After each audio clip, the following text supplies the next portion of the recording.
Hello, Dippers, and welcome to Volume 45 of Hysteria. As always, follow us on Twitter and Instagram at the SaucyPod. Make sure to subscribe and give us 5 stars. With me, as always, this week, our St. Louis correspondent, Fletcher Hoig. It's funny what the NBA has evolved into. It seems like the regular season is the dress rehearsal, then the playoffs is the opening night show, and then the free agency, that's just like the matinee, man. It's where all the excitement really happens, it seems. Yeah, it been a couple years since everybody thought that the NBA Finals was a foregone conclusion and everything was worthless. But that season has come to an end. The Raptors are your champions. Let's break that down. Trades are happening, and the draft is tomorrow night. But before we get any of that, let's drop the noise. Like I said, the season is over. The Raptors beat the Warriors in 6 games, closing it out at Oracle. Kawhi Leonard is the MVP. We talked about last week that Kevin Durant tore his Achilles in the series. In Game 6, Klay Thompson tore his ACL. Mm-hmm. So, Fletcher, basically I'm going to ask you this. Start with the Warriors. What do they do now? Because it's been reported they're going to offer both KD and Klay max spots. They do that, don't have much money to do anything else. Are they just going to call next season a wash? Well, first off with the finals, you really had a team melt down with injuries like you've never seen before. I mean, they basically lost. This would be like the Showtime Lakers losing like Kareem and Magic. KD played a whole 12 minutes in the finals. Klay misses one game and then suffers an ACL tear. Kevon Looney and Andre Iguodala were battling injuries. Boogie was back and playing just shy of 30 minutes a game for the most part. And but he missed the whole season. Really didn't have his wind or conditioning, so it was really a deflated effort by the Warriors. Injuries coupled with what they're about to do is how dynasties end. This offseason, they're expected to give Klay and KD the max, and then the following offseason, they're expected to give Draymond Green the max. These guys have been hurt. These guys are tired. These guys are getting older. They're going to have all their money locked up in 4 guys. They're going to be way over the luxury tax. They're not going to be able to afford anybody. This is how dynasties end, and it's been a great run for Golden State. It's going to be about 5-6 years, like most dynasties, and then that's going to be it. So that's kind of where the Golden State Warriors are going to be headed. I know nobody wants to say it, and we're going to continue fighting it as this upcoming season and the following season progress. But you look at guys going into their 30s, making big money, not a lot of cap flexibility.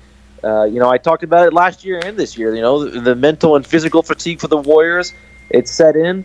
If Chris Paul didn't, pull a hamstring or whatever, sustain that injury in the Western Conference Finals last year, they don't even make it to the NBA Finals, in my opinion. And then they lose again this year. Everybody's hurt. So it's really the beginning of the end in my eyes. All right. So, within the Warriors, do you think this can get the playoffs next year with what they have left? Yeah, they'll make the playoffs, I think. There's a possibility, that they just re-signed Boogie Cousins. They might give him a really nice, favorable kind of 1-year deal. Because the market for him really isn't that great either. Then Klay, if things go really well, he might come back March, April. If he comes back, is good to go. They'll still have Steph. They'll still have Draymond. They'll have some other guys on the roster too. So they're going to have enough to be competitive, I think. Especially if Boogie stays healthy, they're still going to have a kind of like a big 3 pretty much. So, I think they're going to make the playoffs. I don't think you fall from an NBA dynasty to not even making the playoffs after 1 year, even though they did sustain quite a series of injuries. That's really kind of been unprecedented for the NBA Finals, I think. So now we'll look at the champions. The Raptors, when the first finals, it was great. Last week we talked about how we both felt there were no injuries if Warriors would have won the series. Yeah. So we're going to discuss that. So let's ask you this. For the Raptors this offseason, is it Kawhi or bust? Or Kawhi or rebuild, we can call it? Well, you know what? I think if you're going to win an NBA championship, you might want to be in the position that the Toronto Raptors are in, They win a title, and then they're going to have a bunch of salary cap come off the books. It's going to give them a lot of flexibility cap wise. They've got some younger players that look to be promising that you can build around. You've got Pascal Siakam. You've got what appears to be something in Fred VanVleet, and then you also have OG Anunoby, who was playing a pivotal role until you had the emergency appendix surgery.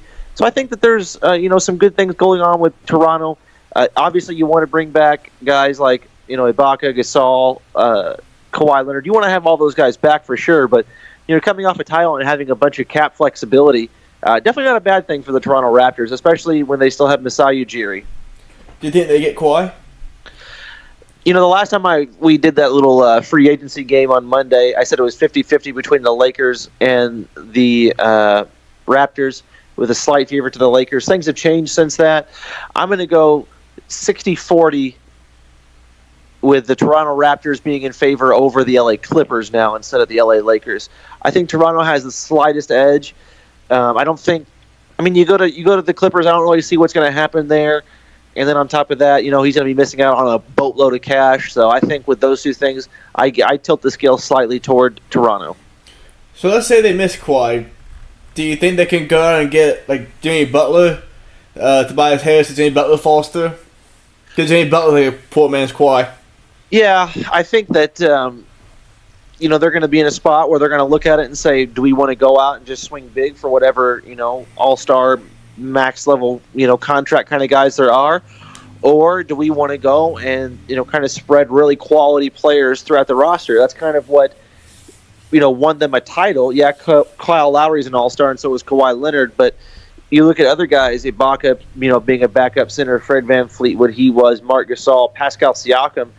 Do you want to just go heavy hitters, or do you want to spread talent across the roster? I think that's what Masai Ujiri's got to look at and try to figure out. So I think it's just depending on philosophy of how you want to construct the roster moving forward, honestly.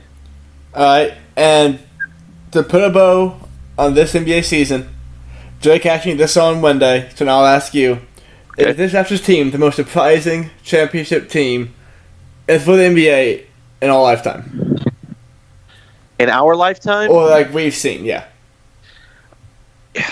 I want to say yes, and I want to say no. I mean, that Dallas Mavericks team that beat the Heat, that was definitely surprising to me. They definitely had a lot of talent on there. It's really kind of similar when you think about both teams. You look at a one-man show kind of with Kawhi Leonard and what Dirk did in those finals, but then you also have really talented players around them, fulfilling a role. Jason Kidd, Tyson Chandler, Marc Gasol, Pascal Siakam, Fred VanVleet.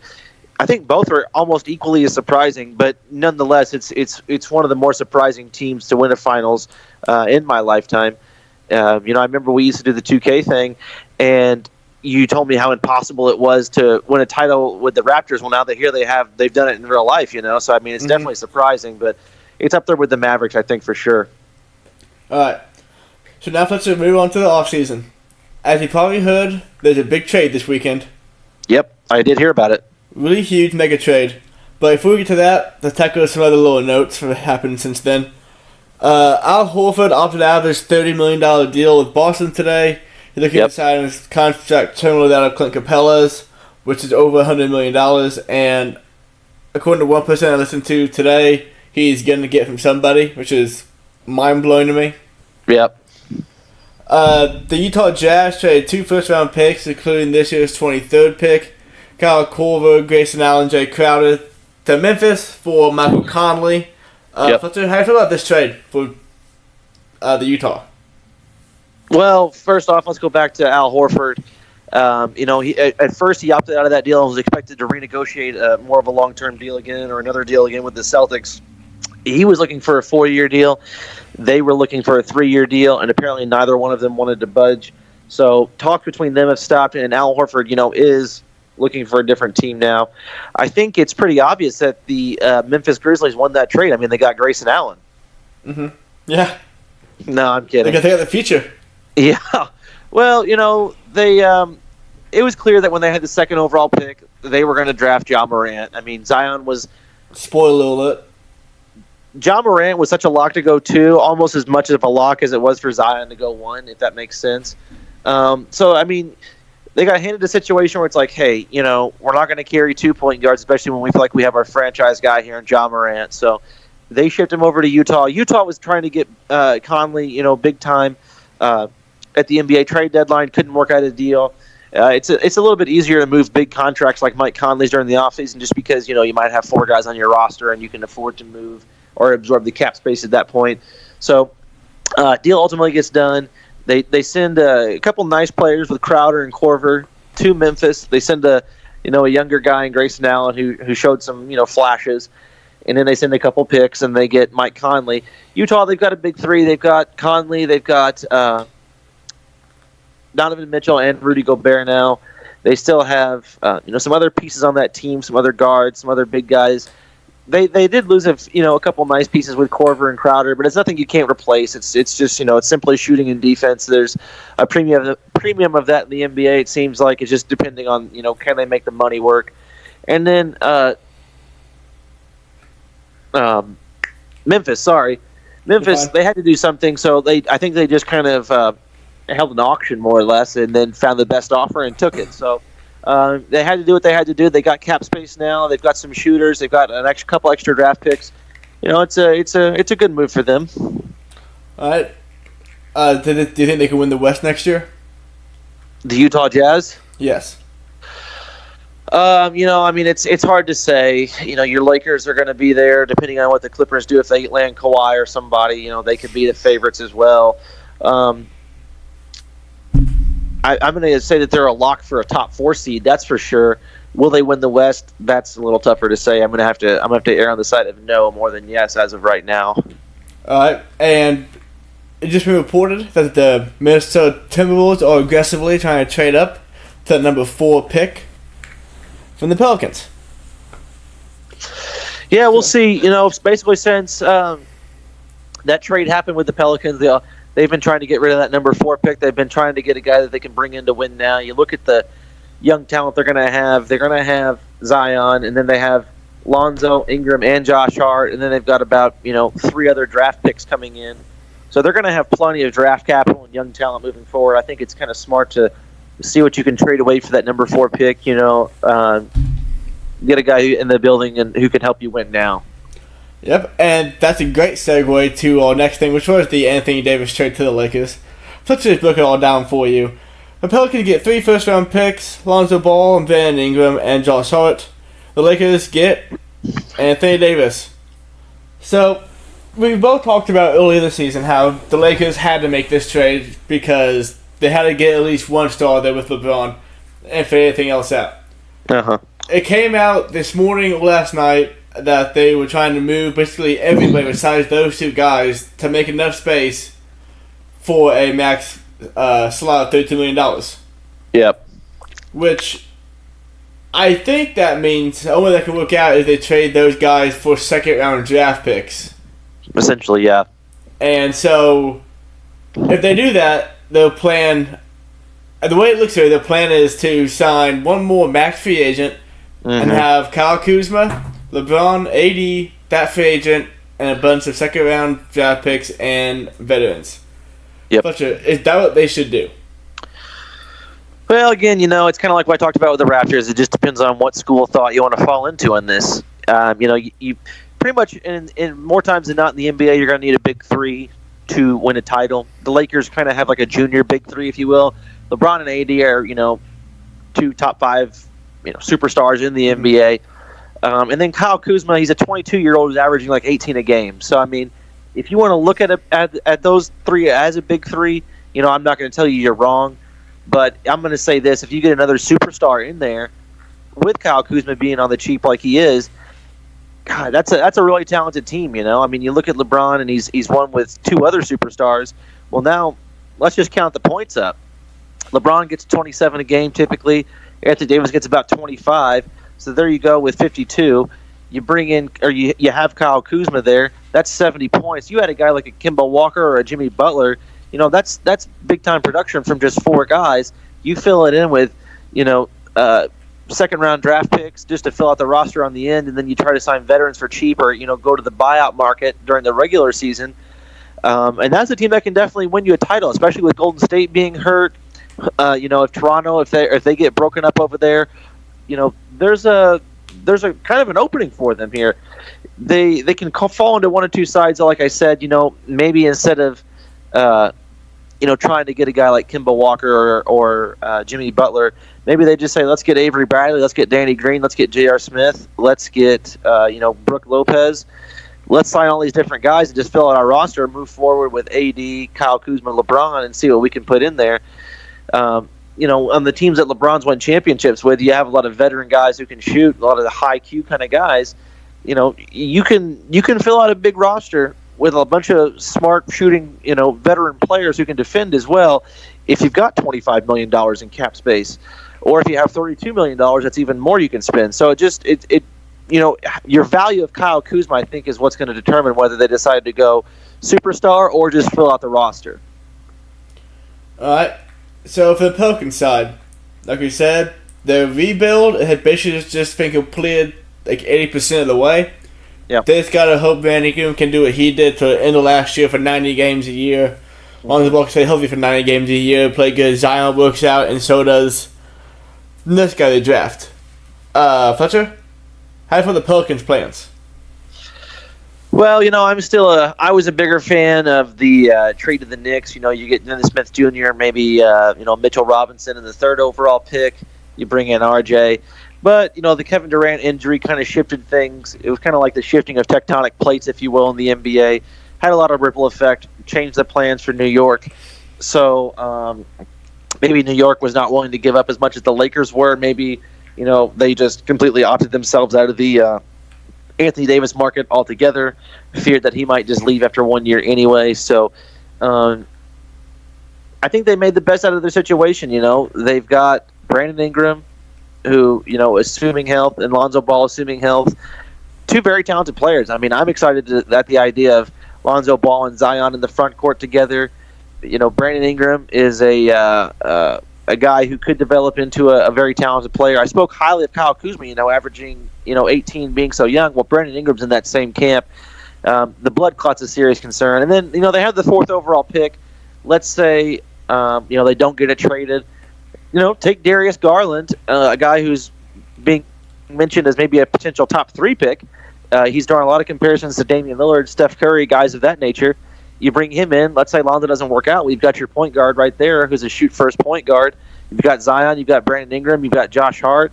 You've got picks coming up, and you're going to have a lot of cap space. So I think David Griffin kind of came in and turned things around as fast as he could, as best as he could. Obviously much more efficiently and better than Dell Demps ever dreamed of.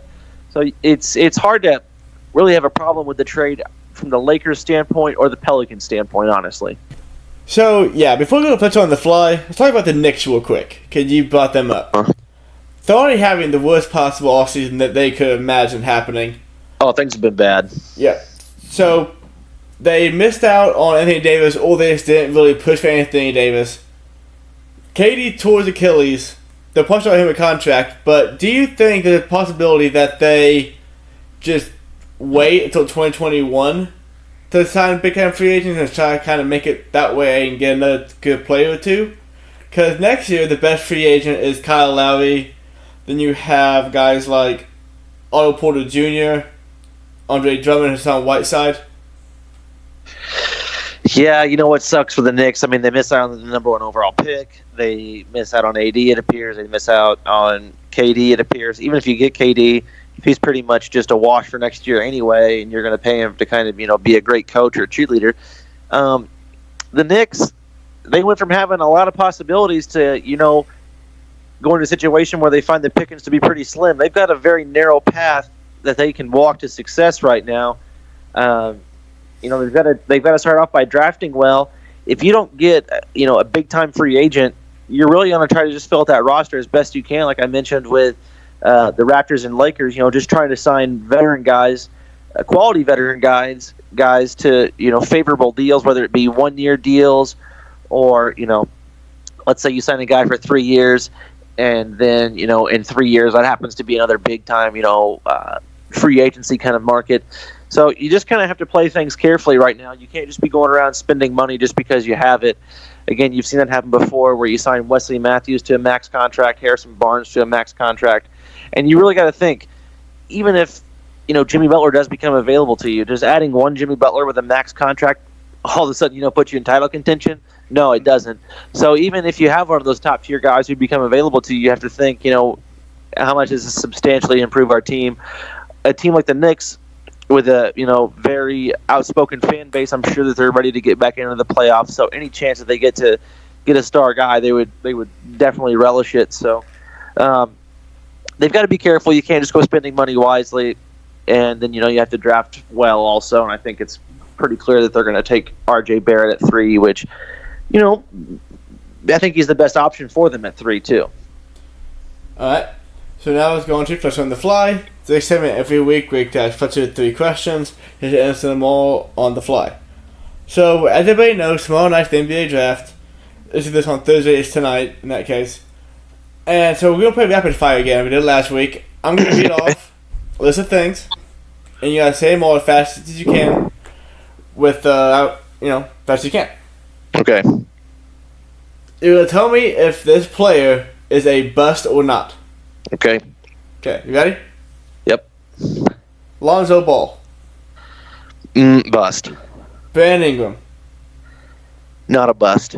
D'Angelo Russell. Not a bust. Jabari Parker. Huge bust, I think. Victor Oladipo. Not a bust. I was ready to call him a bust at one point, but he is definitely not a bust. Michael Kidd Gilchrist. Absolute bust. 100% bust. Derek Williams. That is the definition of a bust. Evan Turner. He's got a good role in the NBA, but what people expected, he's a bust. Hasheem Thabeet. 100% bust. That's a better bust than Derek Williams, I think. Do you know what all the guys have in common? They went number 2? Yep. God, do I know basketball or what? So John Morant is either going to be awesome or a bust. Yeah, I know. He's got me nervous. Honestly, I think Zion and RJ are your best locks to be pros. After that, John Morant and maybe Darius Garland or whoever people, Kevin Porter. I'm really worried about those guys becoming busts. I think Zion and RJ are your best locks to be serious longtime pros who signed 3 4 NBA contracts in their lifetime. And before we move back to the show, one more for you. I thought it was really interesting. Okay. Michael Beasley. He's a bust. He's played for 10 years. Well, I mean, you don't get... Where did he get drafted again? What number 2? 2 to Miami. Okay, well, I mean, if you get drafted at number 2, you're expected to win MVPs, right? Or an MVP. And it's an MVP in the NBA, not in the Chinese league. So I'm going to have to say he's a bust. Go down the list of number 2 picks. They're not all good ones. Kevin Durant's by far the best one. I was going to say, I was thinking back, I'm like, Greg Oden, Kevin Durant, but then KD went too, so... yeah. Way to break the trend, Kevin Durant. Fucking asshole. Yeah, son of a bitch. So now, Fletcher, back to the NBA draft. Says tomorrow night, number 1 and 2 pick are all but decided. Zion to the Pelicans. Ja to the Memphis Grizzlies. Yep. There you go. Today the Knicks worked out Darius Garland, but it's reported that they're still very strong on RJ Barrett, but that could all change. Yeah. So number 4 pick with the Pelicans, Fletcher, if they don't trade it away, number 4 pick in the draft will be who? Or, I say should be who? Well, it's going to be one of 2 guys. It's going to be Jarrett Culver or it's going to be Darius Garland. If it was me, here's the thing. In the NBA, you might get, every year you might get 2 guys, maybe 1 guy who turns out to be an all-star. And then I think on average they give you roughly 8 guys who wind up signing, 3 contracts within their lifetime and actual real contracts, not like, oh, this guy played in China and then came back over for the vet minimum and then signed another year for the vet minimum after his rookie deal, like Michael Beasley. And I'm talking like real long-time contracts. And so I think for me, I would go Darius Garland. I think he fits that mold of maybe becoming an all-star and finding a spot in this league for a long time over Jarrett Culver. I think that they're both, worthy of being the number 4 overall pick. But I think for me, Darius Garland is who you want. Kind of a scoring, shoot first point guard. I think he fits in well with a fast-paced kind of game that maybe New Orleans is looking to play. Whereas, Jarrett Culver, he's kind of a guard who posts up. You kind of wonder about his outside shot consistency and his handle at this point. So, for me, I got to go Darius Garland at 4. Yeah, I agree with you. Basically, I think he said his play style and what Culver and bring to the table is very similar to what they already have, and they need shooting. Yep. But Fletcher, I'm sorry, we got to revert back to the beginning of the show because this is way more important than the NBA draft. Okay. The Brooklyn Nets may stop pursuing Kyrie Irving if he cannot bring Kevin Durant with him. How about that? Well, that sucks because if they go after Kyrie Irving, then that means that they're going to let D'Angelo Russell walk, or that means they're probably going to retain D'Angelo Russell. And the Pacers have him, with a big old bullseye as their number one free agent they're pursuing this offseason. Yeah, it's very fortunate for you guys. Very, very shitty. This KD injury is affecting more than just the Warriors and their lack of winning a title. Yep. All right, so back to the NBA draft now. Who is a player who is basically being very undersold? Because basically, past number 3, past RJ, Ja, and Zion, everybody acts like this draft is just kind of a bunch of role players, bunch of bench guys. Is there any player out there you can see being a star that's not one of those top 3? Well, first off, I really like. There's one guy out of Texas. He's a center. Yes, Jackson Hayes. I love Jackson Hayes. Yeah, Jackson Hayes is nice, man. You watch his clips at Texas, and you see a guy who. I'm going to talk about two guys simultaneously here at the same time. You look at Bol and what he could be, and you're like, oh my God, like that could be another Porzingis pretty much. Mm-hmm. But if you go back and watch the tape of Bol before he gets hurt, well, first off, the injury, you don't like guys coming into their pro career being hurt, but Bol, when he's at his high, I mean, my God, he is amazing. He's 7'3", runs like a deer, defends the rim, shoots a three, handles the rock pretty well. But at times, he does things that are so simple, whether it be, not boxing out all the way, not giving a full effort on defense, whether it be, letting a guy cut across his face into the lane. That is not happening in the NBA. If you do that as a big man in the NBA, just let a guy cut across your face. Like, it doesn't matter how talented you are, you're probably going to get set down. Jackson Hayes is the opposite of that. Like, he's so long and athletic and versatile. He's just all over the place all the time. His motor is so great, so athletic. I really like him. He's out of Texas. I'm also really big on hang on. Can you think about that? I'll talk about Jackson Hayes again for a second. Today, Dan Patrick had Jay Billis on his show, and he was talking about the NBA draft.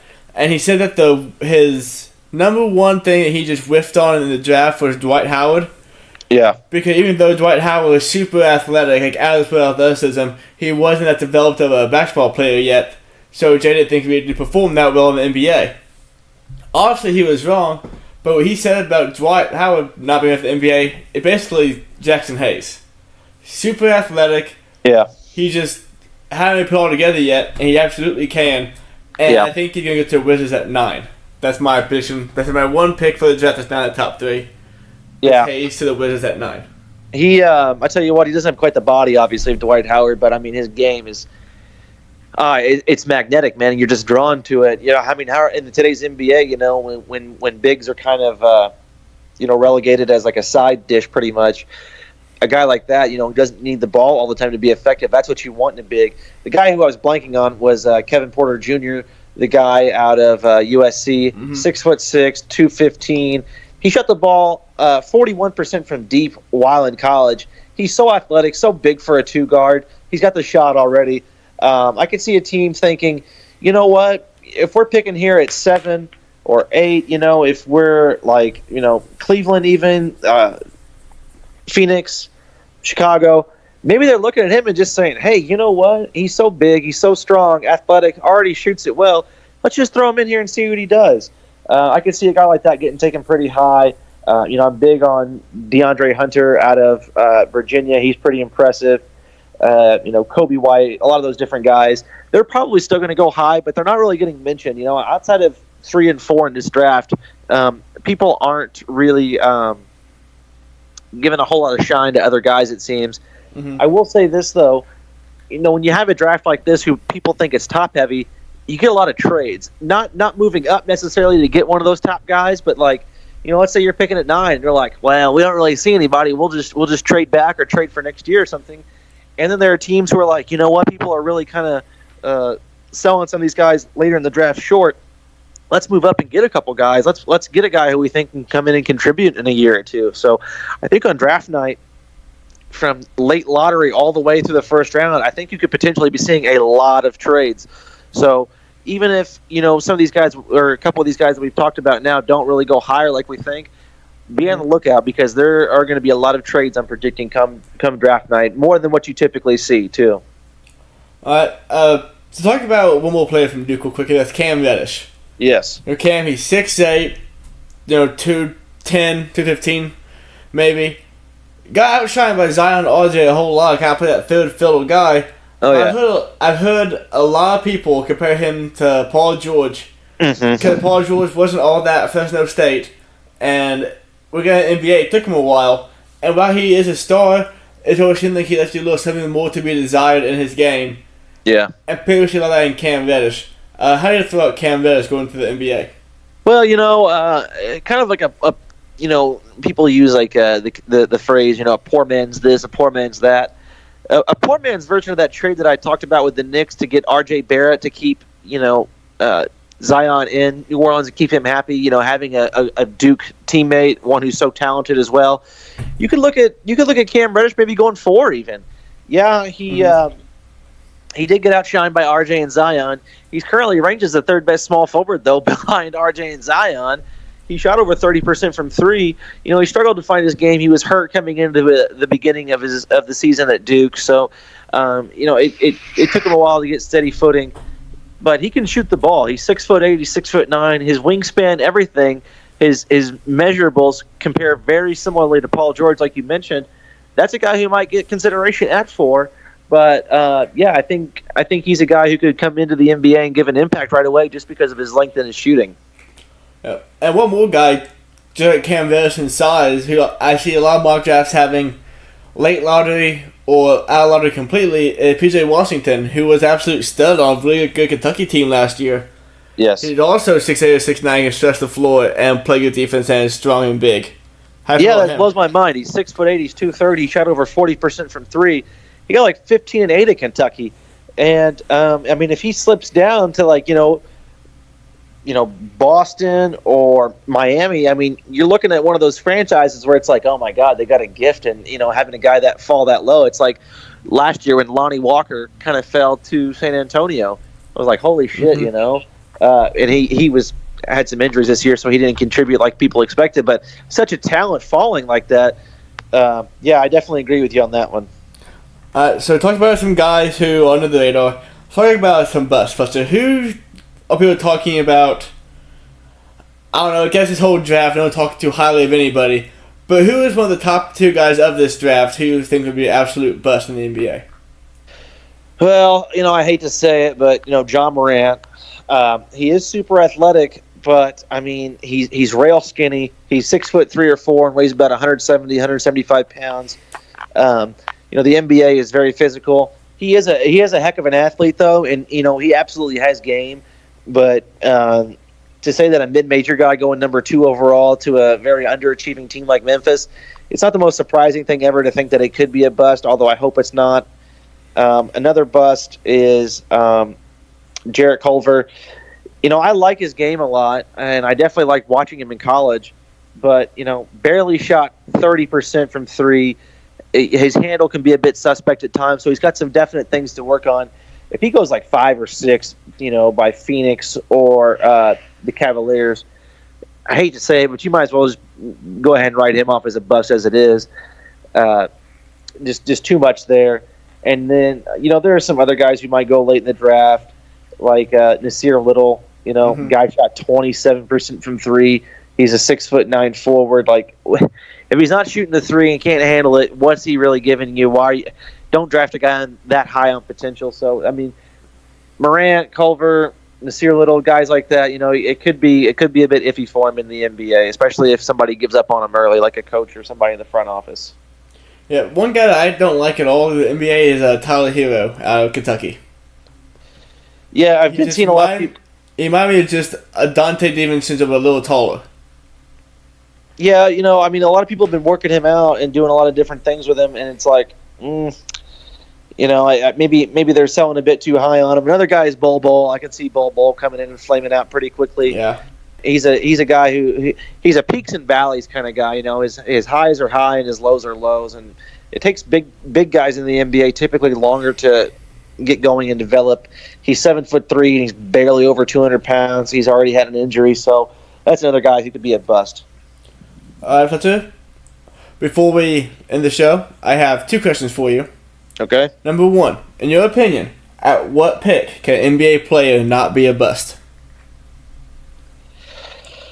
Well, that's hard to say because I'm sure there have been a lot of guys at 5, 6, 7, 8 who are, they draft him and they hope they're really getting something, and then they don't bring him back after their rookie deal. So I'm going to say 14 and on. The very last pick of the lottery and on.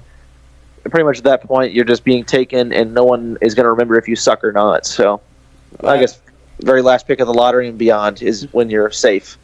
All right, and the probably biggest question mark of the NBA draft: who will take Bol Bol?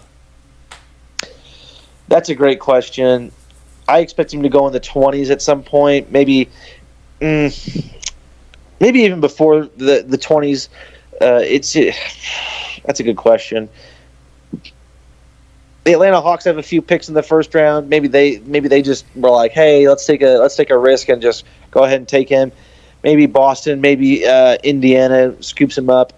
Maybe Greg Popovich says, he's a work in progress. Let's just bring him in and see what we can do. Maybe he goes at 19 to them. Late teens, mid 20s, something like that is when I expect him to go. All right, would it be a bust? You think? If he goes somewhere, to like the Spurs, it's going to be like, yeah, maybe not. Maybe they'll figure out something for him. But it's tough to say. If he goes to Atlanta or Orlando and just kind of disappears, maybe that's it. Maybe he plays 2 or 3 years. People are like, man, whatever happened to Manute Bol's son? So I don't know. Yeah. All right, different. This has been another volume of Humpday Hysteria. Make sure to check out the NBA draft tomorrow night. This will actually be our last show until end of July, I guess, and once the free agents get signed, we'll come on, break all that stuff down for you. Well, we should probably do a post-draft show. Okay, well, next week we got a post-draft show, and then we'll be back in 2 or 3 weeks to talk about NBA free agency stuff. Yes. Alright, so, this is from Leighton, from Fletcher. As always, stay saucy.